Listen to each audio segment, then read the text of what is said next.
Hi everybody, I'm getting ready to make dinner and I'm going to be making something that we haven't had in a very long time. It's called pasta St Ambrose. Now when I would make it for our children, they called it pink pasta because after the addition of 1 tablespoon of tomato paste, it would turn this wonderful color of pink. If it were a bridesmaid's dress, you would probably call it shrimp. It's just a delicate shade of pink with just a tinge of coral or orange in it. So it's just wonderful. And I typically would serve it over fettuccine or even a rigatoni. It has a lot of Parmesan cheese in it. But today I'm going to serve it over something a little bit different. I was reading through recipes and I saw something called bubble pasta. And what it actually is pearl couscous. And I thought, gee, that would be so cute because it's pink pasta and bubbles, so it's pink bubble pasta. And I just thought it'd be really fun. So I've cooked up a batch of pearl couscous and that's ready to go.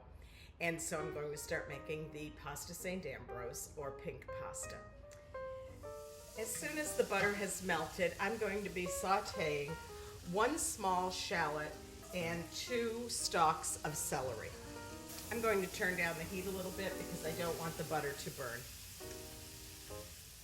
As soon as the vegetables start to soften a little bit, I'll add 6 tablespoons of butter. So the recipe takes 1 stick of butter. You use the first 2 tablespoons for the shallot and celery, and then the remainder when I'm going to add the garlic. The shallots are really starting to soften, and so is the celery, although it will probably remain a little crunchy.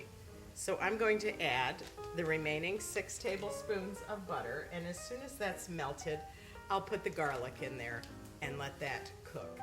The butter is melting nicely and the garlic is giving off just a fabulous aroma. I've added 1/2 cup of dry vermouth, and I'm going to let that cook for a little while until it evaporates.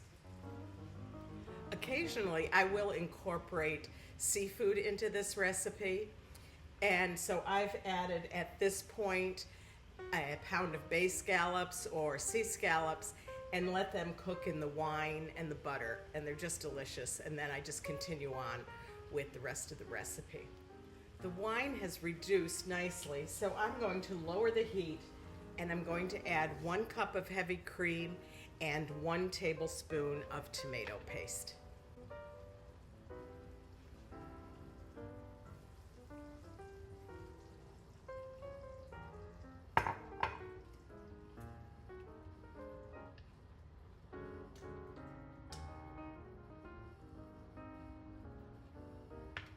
This is really where the magic happens and you get that wonderful pink color to it. I hope you can see it. It's so pretty. And now I'm going to add about 1/2 cup of grated Parmesan cheese. And that will thicken it and bring it all together. I'm going to taste it to see if it's as I remember it being.